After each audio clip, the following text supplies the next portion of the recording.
Given to a duke far too old, she wept for her dreams.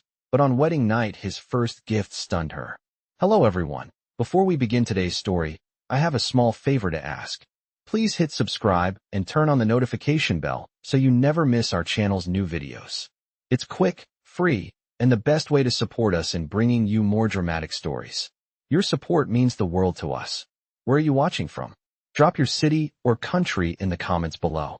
Thank you very much. Now, let us return to our main character. On a gray November afternoon, in a once elegant house that had grown too quiet, Clara Whitlow sat by a narrow window and traced the cracked paint on the frame with the tip of her finger. Outside, bare trees scratched the sky, and a thin wind slipped through gaps in the old glass, carrying the faint scent of smoke from distant chimneys. At 19, Clara had dreamed of leaving this town, of standing in a small classroom with chalk in her hand, of earning enough to keep her mother comfortable and her little brother in shoes that were not worn through at the toes. Those dreams shattered the moment her uncle laid a folded document on the parlor table. Edward Whitlow's voice was smooth and tired, but underneath it ran a hard edge. "This," he said, tapping the heavy paper with 2 fingers, "is the only reason this house is still ours. The Duke of Evermeir has agreed to settle every debt your father left behind." Clara's hand tightened around the arm of her chair. "At what cost?" she asked, though part of her already knew. Her uncle did not look ashamed as he answered. "At the cost of a marriage contract. You will be his duchess. It is an honorable match, Clara. Adrian Blackridge is a powerful man. This is more than you could ever expect now." The name fell like a stone in the room. Clara had heard it whispered in the market, in the church pews, in the careful, lowered tones of people who feared being overheard. The Duke of Evermeir. Older than most men who took a bride her age. A man who had seen battlefields and funerals and scandals that traveled farther than the town's edge. Clara looked across the parlor at her mother, propped against a cushion on the sofa, a blanket over her thin legs, cheeks pale from too many winters without proper medicine. In the doorway, her little brother Henry clutched a wooden toy horse, watching the adults with wide, anxious eyes. "Is there no other way?" Clara whispered. "Could we not sell the house, the furniture, everything?" Edward's smile did not reach his eyes. "We owe more than these walls are worth. Your father's gambling went further than you realize. Be grateful, Clara. The Duke could have taken the land and thrown us all into the street. Instead, he offers a title and security. You will go to him, and the rest of us will be spared." No one in the room argued with him. The silence itself was an answer. That night, Clara climbed the narrow staircase to her bedroom and closed the door softly behind her. The little room smelled of old books and lavender soap. Her best dress, carefully mended at the seams, hung on a peg near the bed. She sank onto the mattress and stared at her hands, small and work-roughened from years of doing more than a lady was meant to do. She thought of the schoolhouse she had hoped to work in, the sun-warmed desks, the rows of bright eyes. She thought of choosing her own path, even if it was simple, even if no one else found it impressive. Then she thought of her mother's tired smile, Henry's thin shoulders, the fear she had seen in their faces when the word debt was spoken. Tears slipped down Clara's cheeks, hot and unwelcome. She pressed the heel of her hand to her eyes, as if she could push them back, but the truth weighed too heavily on her chest. In the morning, the papers would be signed. Her future would belong to a man she had never met, a man whose age and title made him feel less like a husband and more like a sentence. Later, when the house had grown still and the lamps were lowered, Clara stepped into the tiny family chapel tucked at the end of the hall. A single candle burned on the small wooden altar, its flame trembling in the draught. She knelt on the worn cushion, folding her hands so tightly her knuckles ached. "If there is any kindness left for me," she whispered into the empty air, "let it be that I do not lose myself completely. Let me save them, and somehow keep a part of who I am." Outside, somewhere far down the road, carriage wheels rolled over frozen ground, carrying a sealed agreement and the first whisper of a future that would bind her name forever to Adrian Blackridge, Duke of Evermeir. The morning Clara left her childhood home, the sky was the color of pewter and the air held the sharp chill that slipped under doors and into bones. She stood by the front steps with her small trunk at her feet, gloved hands folded together so tightly that her fingers ached. The carriage that had arrived bore the crest of Evermeir on its door, a silver stag against a dark field, and it seemed to Clara that even the painted animal stared at her with quiet judgment. Her mother had insisted on coming to the threshold, wrapped in a wool shawl that fluttered in the wind. Up close, Clara could see how thin she had become, how the skin at her temples had drawn tight. "You will write," her mother said softly, cupping Clara's cheek with a cool hand. "And you will remember who you are, no matter how grand the halls you walk in." Clara nodded, afraid that if she tried to speak, her voice would break. Henry darted forward and wrapped his arms around her waist, pressing his face into her coat. "Will they be kind to you?" he mumbled. She smoothed his hair, memorizing the feel of it beneath her gloves. "I will be all right," she said. "You will take care of Mother, and I will take care of all of you from where I am." It felt like a promise she did not know how to keep, but she said it anyway, because his wide eyes needed it. Uncle Edward stood a little apart, hands tucked behind his back, watching the scene with an expression Clara could not read. There was relief there, certainly, and perhaps something like guilt, but it passed quickly when he met her gaze. "The Duke's man is waiting," he reminded her, tilting his head toward the coachman. "We should not keep Evermeir waiting." Clara allowed herself one last look at the house, at the crooked chimney and the narrow windows that had framed every season of her life. Then she climbed into the carriage, her skirt brushing the polished step, and settled onto the seat as the door closed with a soft, final click. Inside, the cushions smelled faintly of leather and cedar. A small brass lantern swung above her, sending a gentle glow over the space. As the carriage lurched into motion, the town she knew began to slip away, stone by stone, fence by fence, until the streets gave way to open fields dusted with frost. Hours passed. Trees gathered along the road, tall and bare, their branches arching overhead like the ribs of a vast, sleeping creature. As the day wore on, the clouds thickened, and a cold mist began to fall, dotting the glass with silver beads. The road narrowed as they climbed into the hills, the wheels crunching over patches of frozen earth. Every so often, Clara would catch the distant outline of another carriage or rider, but they vanished quickly into the gray. The coachman, visible only as a dark shape through the front window, kept a steady pace, but even Clara could sense when the road grew more treacherous. The carriage tilted slightly to one side, then righted itself. Her heart lifted into her throat, then settled again. She pressed her palm to the seat to steady herself, drawing in a slow breath. When they rounded a sharp bend, the wind rose without warning, driving the mist into a thin, needling rain. The horses tossed their heads, hooves slipping for a moment on the slick ground. The carriage jolted, then rocked, and Clara clutched the leather strap by the window, every muscle tensing. She could hear the coachman call to the horses, his voice firm but not panicked, guiding them back into a safer rhythm. For a heartbeat, she imagined the carriage sliding off the side of the road, imagined cold air rushing in and the world tipping, but the wheels found their grip again, and the danger passed like a held breath finally released. The landscape grew wilder as the afternoon dimmed toward evening. Low stone walls appeared, half buried in moss, and distant farmhouses huddled against the earth. When the rain finally eased, the mist did not. It thickened, soft and pale, wrapping the world in a quiet veil. In that hush, the sound of hooves approached from behind, measured and deliberate. Clara leaned toward the window, peering into the gray. Through the shifting mist, shapes emerged, several riders cloaked in dark fabric, their horses moving in disciplined formation. At their head rode a man whose posture on the saddle was so steady that he seemed carved from the same stone as the walls they passed. As the riders drew closer, the carriage slowed, then stopped. The coachman spoke to someone outside, his words too low for Clara to catch. Her pulse quickened, not with fear, but with the heavy awareness that this might be the first time she shared the same stretch of road, the same thin air, with the man whose name had already rewritten her life. Duke Adrian Blackridge did not knock on the carriage door, did not demand that it be opened. Instead, his voice came through the wood, calm and deep, carrying easily in the cold air. "Miss Whitlow," he said, as if they were meeting in a drawing room rather than on a lonely hill road. "The climb ahead grows steep, and the light will fade soon. We will ride the rest of the way together. You are safe." The words were simple, almost formal. Yet as Clara sat very still, fingers curled around the edge of the seat, she realized that, for the first time since the contract had been laid upon the parlor table, someone had spoken to her not as a burden or a solution, but as a person whose safety mattered.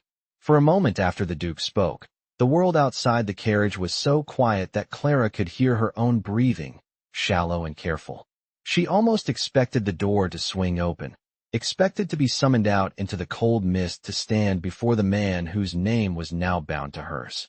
Instead, the coachman answered with a respectful, "Yes, Your Grace," and the carriage gave a small, gentle lurch as it began moving again. The riders took their places around it like a living shield, hooves striking a steady rhythm on the uneven road. Clara sat back, fingers still curled around the edge of the seat, and tried to picture the man who had just spoken. His voice had been deep, clear, and controlled, like someone who had learned long ago that emotion was best kept tightly reined. It did not sound like the voice of a cruel stranger, but it did not sound like the voice of a man who loved easily, either. Outside, the mist thickened until it blurred the shapes of trees and stone walls into smudges of gray. Time became a slow stretch of movement and quiet, broken only by the soft clatter of wheels and the occasional low command that drifted from the Duke to his riders. When at last the carriage began to descend, the air changed. The wind carried a faint scent of the sea, salt and cold and distance. Clara leaned toward the window, wiping a small circle in the fogged glass with the back of her glove. Through that small, clear opening, she saw it. Evermeir rose from the cliffside like something carved out of the rock itself. The main house was a spread of dark stone and tall chimneys, with narrow windows that glowed faintly with lamplight. Beyond it, the land fell sharply away, and she could hear, even from this distance, the muted roar of waves meeting the cliff far below. As the carriage rolled through the iron gates, the silver stag crest she had seen earlier appeared again, this time wrought in metal above the entrance. Stable hands hurried forward to take the horses. Lanterns burned along the front steps, casting soft circles of light on the wet stone. When the door opened, a wash of cold air rushed in, followed by the murmur of voices and the faint, comforting smell of wood smoke. Clara gathered her skirt, feeling the stiffness in her legs from the long journey, and stepped down onto the courtyard stones. The ground was firm beneath her boots, but her heart felt unsteady. People stood waiting near the entrance, servants in dark livery lined in 2 careful rows. At the top of the steps, framed by the open doorway and the warm glow inside, stood a man who did not need introduction. Adrian Blackridge was taller than she had imagined, his shoulders broad beneath a dark coat that fell in clean lines. His hair was dark at the roots and silver at the temples, not the white of an old man, but the first mark of years that had not given him any mercy. A thin scar traced from his left temple down across his cheek, not jagged or angry, but pale and settled, as if it had been there for a long time. His eyes, when they met hers, were a cool gray that reminded her of the sky just before rain.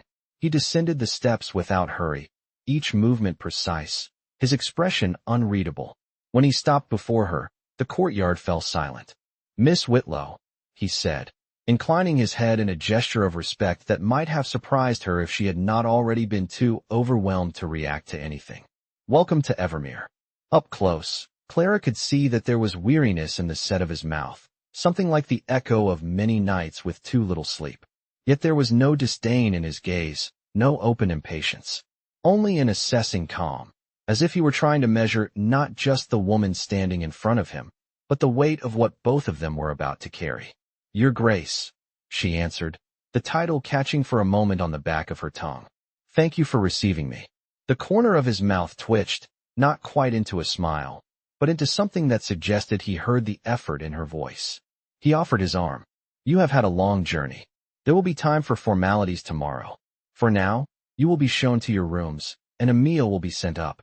If there is anything you need, you will tell Mrs. Harrow. She manages the household." A woman in a dark dress with a ring of keys at her waist stepped forward and dipped a curtsy. Her face was lined, but her eyes were sharp and steady. Clara placed her hand lightly on the Duke's arm for the brief walk up the steps. The fabric beneath her fingers was smooth and warm, the arm beneath it solid and very real. It occurred to her, with sudden clarity, that he was not an idea or a rumor anymore. He was a man of flesh and blood and history, and she was about to step into a life that had already begun long before she arrived. Inside, the entrance hall rose high above them, beams darkened by time, walls hung with portraits whose painted eyes seemed to follow every movement. Somewhere deeper in the house, a clock chimed the hour in a slow, measured tone. Adrian released her hand and turned slightly toward her. "Rest well tonight, Miss Whitlow," he said. "Tomorrow, we will discuss the terms of our life together." There was no warmth in the words, but there was honesty, and it settled over her like a cloak that was heavy and strangely reassuring. Whatever else he was, Adrian Blackridge did not seem to be a man who hid behind pretty lies. The night in Evermeir passed in a blur of unfamiliar sounds. Distant waves struck the cliff far below, a low, steady roar beneath the occasional sigh of wind against the stone walls. In the room Mrs. Harrow had shown her, Clara lay under a heavy quilt, eyes open in the dim light from the embers in the hearth. Sleep came in thin, broken pieces, never quite deep enough to quiet the tumble of thoughts in her head. When pale light finally edged around the curtains, she rose and dressed with care, choosing the simple dark blue gown that had seemed neat enough back home. Here, in these halls of polished wood and framed oil paintings, it felt almost plain. Mrs. Harrow appeared at the door with a polite knock. "His Grace will see you in the breakfast room, Miss Whitlow," she said, her tone respectful but brisk. "If you would follow me." As they walked, Clara's steps echoed softly on the stone. The corridor stretched long, broken by narrow windows that looked out over the restless gray water. Portraits lined the walls, faces of men and women in formal dress, their eyes painted with that curious intensity that made them seem almost alive. One portrait stopped Clara's gaze for a moment. A young woman in a pale gown stood against a dark background, her hair swept up, her expression calm but distant. A small brass plate beneath the frame bore an inscription, "Lady Elise Blackridge, Duchess of Evermeir." Mrs. Harrow noticed the way Clara's attention lingered and slowed just enough to speak. "His late wife?" she explained quietly. "She passed some years ago." Clara moved on, but the image stayed with her, a ghost of the life that had existed here before she was ever considered. The breakfast room was bright compared to the hall, with tall windows that looked out over a terrace slick with morning moisture. A fire burned in the grate, battling the chill that clung to the air. Adrian Blackridge stood near the window, a cup of coffee in one hand, his gaze turned toward the sea. He turned when she entered, setting the cup aside. In the daylight, the lines around his eyes were more visible, carved by years of responsibility and weather. The scar on his cheek seemed less harsh now, more like a part of his face that the world had insisted on adding. "Good morning, Miss Whitlow," he said. "I hope you found some rest." "Yes, Your Grace," she replied, taking the chair he indicated at the small table by the fire. There were eggs, bread, fruit, and a pot of tea set out with quiet care. The normalcy of the meal felt strange in contrast to the gravity of their situation.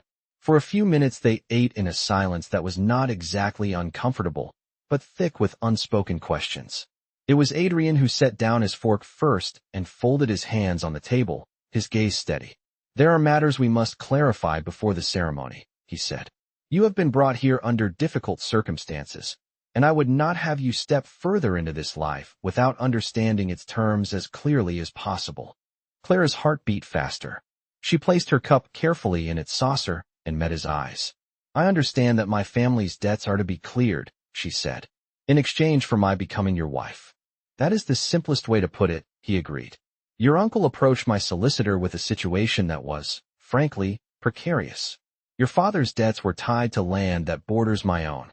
If those debts had been called in by certain other parties, Evermeir would have been forced into legal entanglements that I have neither time nor patience for." There was no cruelty in his tone, only a blunt honesty. "A marriage between our houses offers a cleaner resolution. Your family remains sheltered. My estates remain intact. Society receives a story that it can accept." He paused, studying her expression.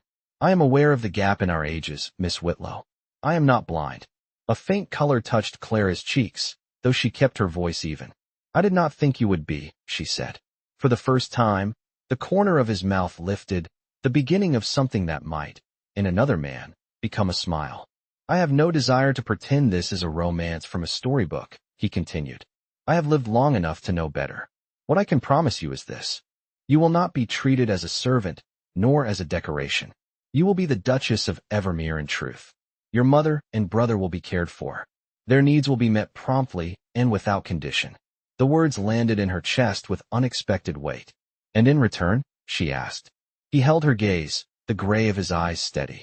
In return, I ask for your discretion, your cooperation in managing this household, and your willingness to stand beside me in public as my wife. Whatever grows between us beyond that, if anything does, will not be forced. He glanced briefly toward the window, where gulls circled over the distant surf. The ceremony will take place in the chapel here, tomorrow afternoon. It will be small. Some will say it is unromantic. I prefer it to be honest. Clara looked at him, at the man whose choices would shape every day she had yet to live. His terms were not tender, but they were clear, and in their clarity there was something that felt almost like respect. She drew a slow breath and inclined her head. Then I will be ready, Your Grace, she said, and felt the old life slip another step away behind her. The day of the wedding dawned with a pale, filtered light that made the sea outside the windows look like molten silver. Clara stood before the long mirror in her chamber as a maid fastened the last row of small buttons along the back of her gown. The dress was not the elaborate, jeweled kind she had seen in storybooks, but it was finer than anything she had ever worn.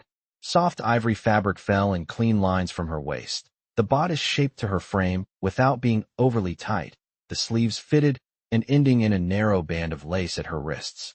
Mrs. Harrow hovered nearby with a small box in her hands. This is from His Grace, the housekeeper said, opening it to reveal a delicate pendant on a slender chain, a single pearl set in a circle of silver. He requested that you wear it today, if you are willing. Clara touched the pendant with careful fingers. There was nothing extravagant or showy about it. It was simple, almost understated, yet the gesture caught her off guard. Please thank him, she replied softly. And yes, I will wear it. When the chain was fastened at the back of her neck, she felt an unfamiliar weight settle against her skin, a small, cool reminder that nothing in her life belonged only to her anymore. As she followed Mrs. Harrow through the corridors toward the chapel, the quiet of the house felt different from the silence of the previous night. Then, it had been the stillness of a place watching a stranger. Now it was the hush before something irreversible. The chapel was tucked along the eastern side of the estate, its stone walls softened by age and candlelight. Inside, the air smelled faintly of wax and old wood. Rows of wooden pews stood in orderly lines, though only a few would be used today. At the front, the altar was draped in white, a simple cross rising above it. A handful of people had gathered, the local vicar in his vestments, a few long-serving members of the household, and a tall man in a dark coat whom Clara did not recognize. He had the kind of easy posture that suggested charm and confidence, with brown hair neatly combed back and eyes that moved over the room as if taking inventory. When those eyes landed on her, they warmed with a polite, almost playful interest. Mrs. Harrow leaned slightly toward her. Lord Julian Mercer, she murmured. His Grace's cousin. The name settled in Clara's mind without meaning yet, just another piece of a life she would have to learn. Adrian stood near the front of the chapel, dressed in a formal coat of deep charcoal, his cravat tied with precise care. When he turned to see her entering, something in his expression softened for a brief second, the barest flicker of recognition that she was no longer simply the woman who had arrived yesterday in road-dusted clothes, but the person who would stand beside him as his wife. The vicar called them forward, his voice calm and practiced. Clara's steps felt both light and impossibly heavy as she walked the length of the aisle. Her pulse thrummed in her ears, blending with the gentle crackle of the candles. She was aware of every detail, the brushed surface of the wooden rail beneath her fingertips, the faint rustle of fabric when she moved, the steady presence of Adrian at her side. The vows were short. There were no declarations of love, no poetic promises of hearts entwined. Instead, there was an exchange of words that spoke of honor, duty, and mutual respect. When asked if he would take Clara Whitlow as his wife, Adrian answered without hesitation, his voice steady and clear. When the same question came to her, Clara felt the weight of her mother's fragile health, Henry's small hands, the crumbling edges of her childhood home. She also felt the honesty she had seen in this man's eyes at breakfast, the absence of cruel pretense. "I will," she said, and realized as the words left her mouth that, although fear still sat like a stone in her stomach, she meant them. A ring of simple gold slid onto her finger, cool at first, and then warm as it settled against her skin. The vicar pronounced them husband and wife, and the moment felt both enormous and strangely quiet, like a tide turning somewhere far out of sight. Afterward, there was a brief gathering in a small salon, with modest refreshments and a few spoken congratulations. Lord Julian approached, bowing over her hand with a charm that felt almost too smooth. "Welcome to the family, Your Grace," he said, a hint of amusement in his tone, as if he found the title new and fragile upon her. Adrian's presence at her side was a steadying force, his hand resting lightly at her back. When the formalities were done and the afternoon light began to fade toward evening, Mrs. Harrow appeared once more, her keys softly chiming at her waist. "Your rooms have been prepared, my lady," she said gently. "If you would like a moment to yourself before the rest of the night unfolds." The phrase made Clara's heart beat faster, but she nodded. As she walked away from the salon, the murmur of voices fading behind her, she was suddenly aware of the ring on her hand, the pendant at her throat, and the invisible thread that now tied every step she took to the man waiting somewhere in this great, echoing house. The corridor that led back to Clara's room seemed longer in the evening light, every shadow stretched and softened by the glow of wall sconces. The house had quieted after the small gathering, footsteps fading, doors closing, voices dimming to murmurs beyond stone and wood. Mrs. Harrow left her at the threshold with a respectful dip of her head, and Clara stepped into her chamber alone, the soft click of the latch sounding much louder than she expected. A fire burned low in the hearth, casting an amber wash over the room. Someone had turned down the bed, the white sheets folded back with tidy precision. A tray had been set on a small table near the window, bearing a pot of tea, a plate of bread and cheese, and a small dish of fruit. Everything was thoughtful, considerate, and yet Clara's heart beat an uneven rhythm as she stood there, fingers resting lightly on the back of a chair. The day had been full of controlled motions and measured words. This, she knew, was the moment when the formality dropped away. She was a wife now. In many households, that word would have only one immediate meaning. She walked slowly to the mirror and looked at herself. The gown she wore was the same, but something in her face had changed. The girl who had traced cracks in a childhood window frame was gone. In her place stood a woman with a ring of gold on her finger and a future she did not yet understand. A quiet knock sounded at the door. It was soft, not the insistent rap she had braced herself for. Clara drew in a breath, smoothing her hands down the front of her gown, and answered. Adrian stood in the doorway, still in his wedding attire, though his coat was unbuttoned now, the white of his shirt visible at the throat. The lines of his face looked more pronounced in the gentle firelight, the silver at his temples catching the glow. His gaze moved briefly around the room, taking in the prepared bed, the untouched tray, and finally settling on her. "May I come in for a moment?" he asked. There was no presumption in his tone, only formal courtesy. "Yes, Your Grace," she said, stepping back. He entered and closed the door, but did not step further into the room. Instead, he remained near the small table by the fire, where another tray had been placed, one she had not noticed when she first came in. On it lay several folded documents, sealed with wax. "I will not keep you long," he began. "Today has demanded much from you." His gaze flicked toward the bed, then away again, as if acknowledging its presence without lingering on it. "There is something that should be given now, while the day is still ours to name." He gestured lightly to the documents. "These are my wedding gifts to you, Clara." It was the first time he had said her name without the formality of Miss before it, and for a heartbeat, that alone made her breath catch. He broke the first seal and turned the paper so that she could see. "This confirms the full settlement of your family's debts," he said. "Every sum your father owed has been paid. Neither your mother nor your brother will be pursued for any part of it." The words seemed to push the room slightly out of focus. Clara stepped closer, reading her uncle's name, the figures, the official signatures. It was all there, in ink that made what had once been a threat into a finished chapter. He opened the second document. "This is a deed," he continued, "to a small parcel of land not far from your childhood town. A cottage stands there. The property is held in your name alone. It cannot be sold or claimed by me or by any relative of mine without your written consent." Clara stared at the neat lines of script. "In my name," she repeated, the idea almost unreal. A place in the world that belonged to her, not by birth, not by marriage, but by deliberate choice. He inclined his head. "In your name," he confirmed. "If the worst should ever happen here, you will not be left with nothing." He set the deed aside and lifted the final paper, this one bearing his signature at the bottom in a bold, familiar hand. "And this," he said quietly, "is an agreement between you and me. It states that I will not claim any marital rights without your clear willingness. It allows you the choice, after 1 year, to ask for a legal separation of our lives. If you ask it, I will arrange it, and you will keep both the cottage and enough funds to live independently." The room seemed to grow very still. Clara looked from the paper to the man who had signed it, trying to reconcile this unexpected gift with every warning and whisper she had heard before. "You would let me go," she said slowly, "after you have already paid so much." A shadow crossed his expression, not of anger, but of memory. "I have seen what happens when a woman's life is treated as a contract she did not choose," he replied. "I will not build my future on someone else's fear.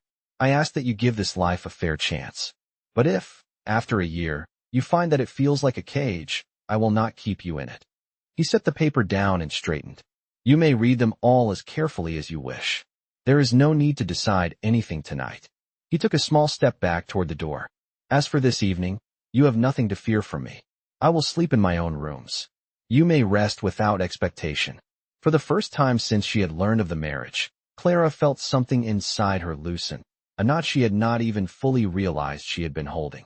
The bed no longer looked like a place of looming obligation, but simply a place to sleep. Her eyes blurred unexpectedly. "Thank you," she managed. The words felt insufficient, but they were all she had. Adrian inclined his head once more, his gaze steady and almost gentle. "Good night, Clara," he said. Then he stepped out into the corridor and closed the door behind him, leaving her alone with a quiet room, a stack of papers that reshaped her fate, and a heart that no longer knew whether to grieve or to hope. That night, long after Adrian had gone and the corridor outside her door had fallen quiet, Clara sat at the small table by the window with the papers spread before her. The fire had burned down to a soft glow, and the murmur of the sea rose and fell against the cliffs like a slow, thoughtful breath. She read every line carefully, her finger tracing the edges of the ink where her name appeared. Debt cleared, land in her keeping, a choice placed in her hands that she had never expected anyone to offer.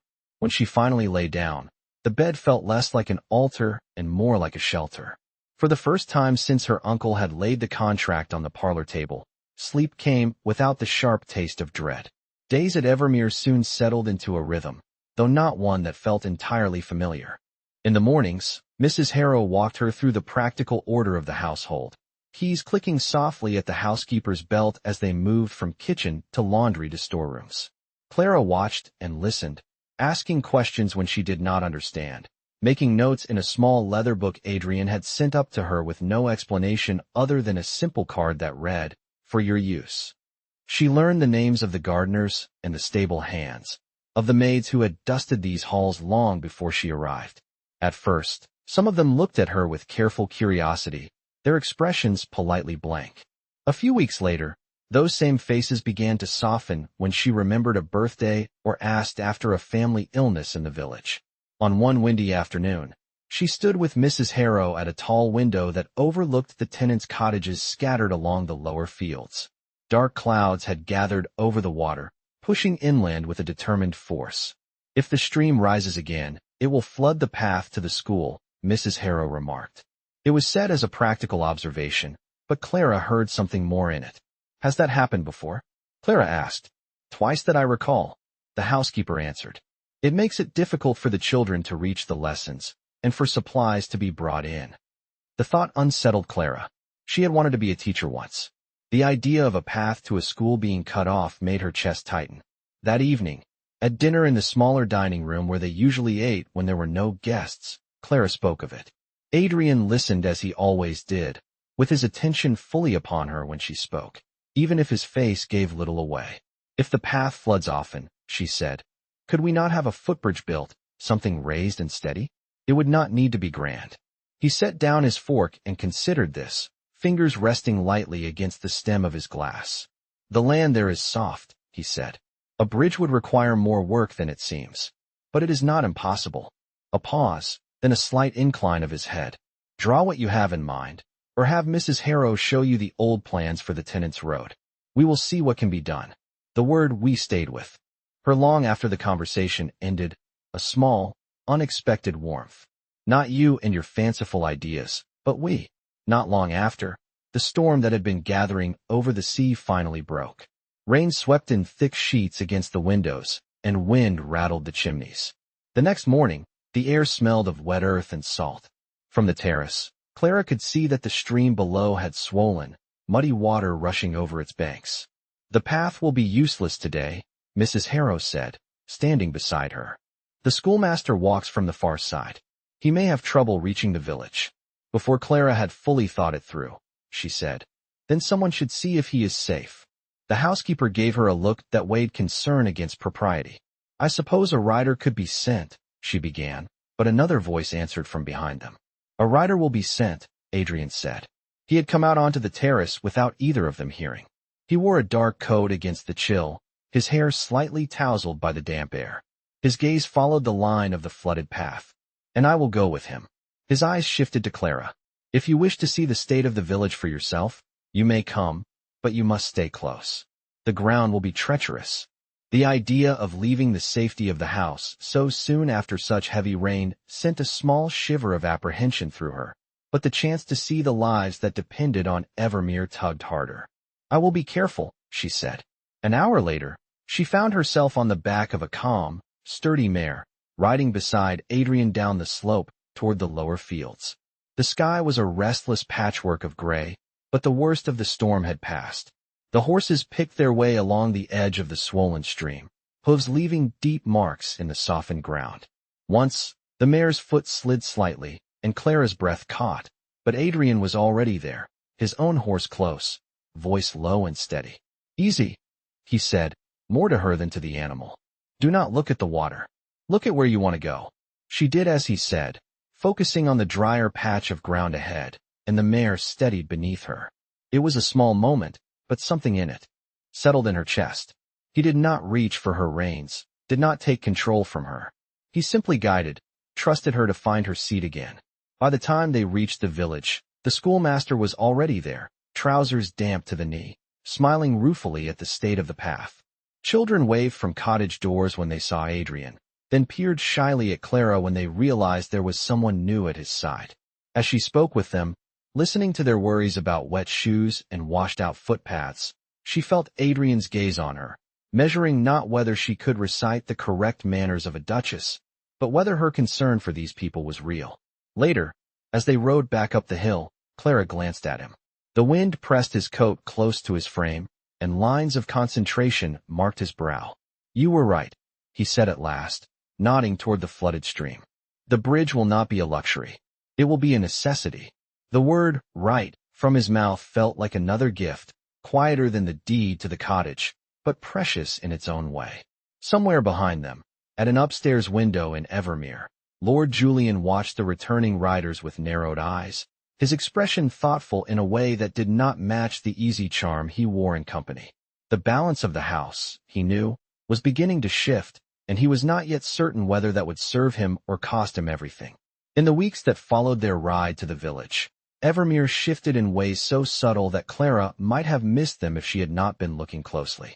The bridge that had been a suggestion at a dinner table became lines on paper, then measurements taken in the fields, then the sound of tools and quiet voices working together near the swollen stream.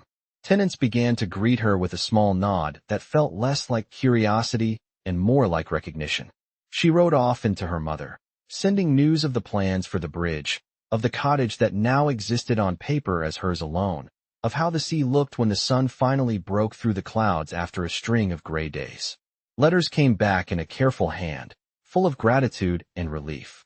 Henry added uneven lines at the bottom, telling her about the stray cat that had begun visiting their doorstep. Each envelope sealed and arriving safely was a quiet confirmation that Adrian had kept the first part of his promise. Yet not every eye in Evermeir watched her with simple goodwill. Lord Julian moved through the house like someone who knew every corner and had never once doubted his place in it. He was charm itself at the breakfast table, amused and attentive, always ready with a light remark that made the servants smile. When guests came, he was the one who kept conversation flowing, who eased the awkwardness some felt in the presence of the reserved Duke. One afternoon, Clara found herself in the music room, where tall windows let in a softer kind of light, and a piano stood waiting in the corner. She ran her fingers lightly over the keys, not pressing them down, just feeling the smooth surface. At home, music had come from a neighbor's window or a church service, never from an instrument owned by her family. "Do you play?" a voice asked from the doorway. She turned to see Julian leaning against the frame, his posture easy, hands tucked loosely into his pockets. "Not well enough for anyone to wish to listen," she said with a small smile. "Then you are in good company," he replied, stepping into the room. "I sound like furniture being moved when I attempt anything more than a simple tune." He sat on the bench beside her, leaving a polite distance. His tone was light, but his eyes were thoughtful. "You are settling into Evermeir quickly, Your Grace. The staff speak well of you. The tenants, too, if the talk in the village is to be believed." Clara was not sure whether that pleased him or annoyed him. "I am doing my best to understand what is needed," she said. "This house has existed long before me. I would rather learn from it than try to change it simply for the sake of change." "Wise," Julian said, tilting his head slightly. "Although some would say that nothing truly changes here unless my cousin wills it." His fingers tapped an idle pattern on the edge of the bench, not enough to sound a note, but enough to mark a rhythm. "He has surprised me, you know." "How so?" Clara asked. Julian gave a small, almost sympathetic smile. "By being more considerate than practical. Clearing your family's debts entirely, giving you property in your own name, offering you such freedom in your own marriage. It is very generous. Almost remarkably so." The way he said it made generosity sound like a question. Clara's shoulders tightened under her simple day dress. "You disapprove of kindness?" she asked. "I disapprove of imbalance," Julian replied. "Evermeir demands heirs and stability. An arrangement that gives so much away to one person who can walk away in a year, if she chooses, is risky, especially when that person is someone the world is still watching, still measuring." His gaze met hers, and there was nothing playful in it now. "People talk, Clara. They see the age difference. They wonder what you truly want. They wonder what will happen if you decide that life elsewhere is more appealing than weathered stone and ocean wind." The words landed like cold drops of rain. She looked down at her hands, at the ring that caught the light. "I did not ask for these terms," she said quietly. "No," Julian agreed. "And yet you hold the power of them. My cousin is an honorable man, sometimes to his own disadvantage.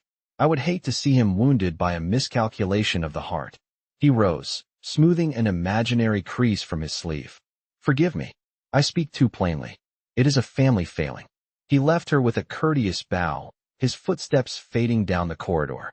Clara sat there for a long moment, her fingers resting on the cool keys. The questions he had raised pressed against the edges of her mind. Was she an imbalance in this house, a risk wrapped in ivory silk and soft manners? Was her presence a kindness he had extended at his own expense? That evening, at dinner, she watched Adrian with new awareness. He listened to a report from the steward about the bridge work, asking precise questions, his attention focused and steady.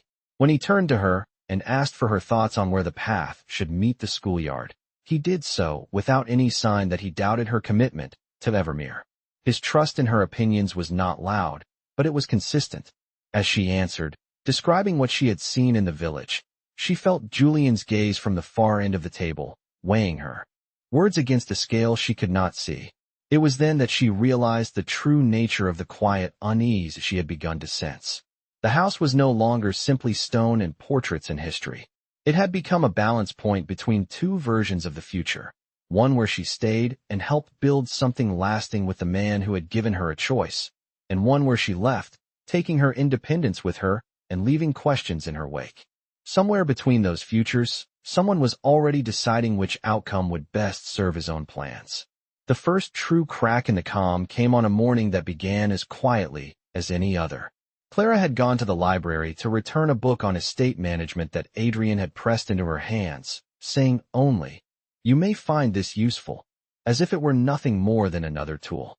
The room smelled of leather and paper and the faint trace of smoke from the fire that had burned low through the night.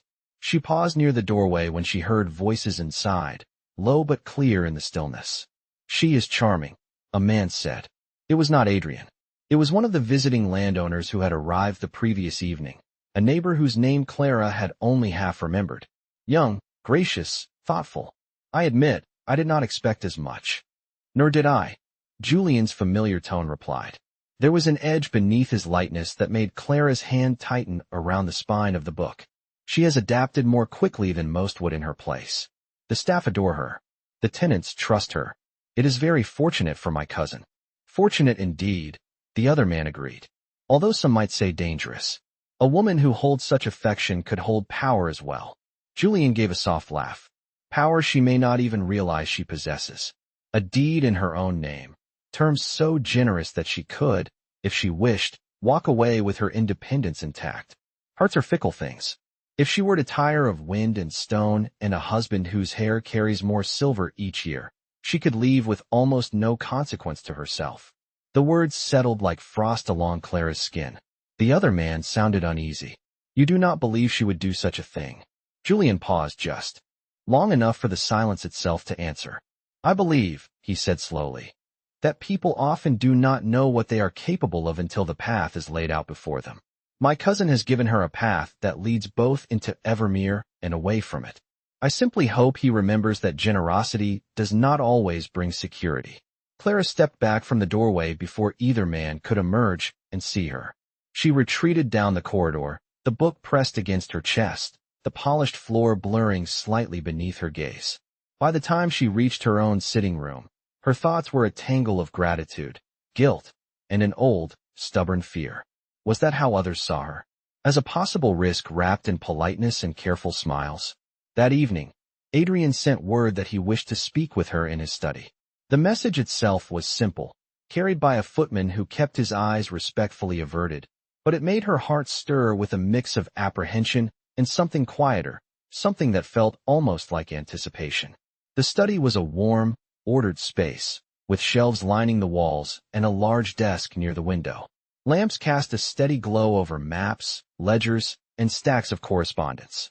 Adrian stood by the fire when she entered, one hand braced lightly on the mantel, the other holding a familiar silver object. As he turned, she saw that it was a pocket watch, its surface worn smooth with use. "Thank you for coming," he said. "Please sit." She took the chair opposite his desk, smoothing her skirt, trying to quiet the thoughts that still echoed with Julian's voice. Adrian did not sit immediately. He watched her for a moment, as if choosing his words with care. "There is something I wish to ask you," he said at last. "Not as a demand, and not as a test. Simply as a man who would rather know the truth than be comforted by guesses." Her fingers curled around the arm of the chair. "What is it?" He moved to sit behind the desk, but leaned forward, forearms resting on the polished wood.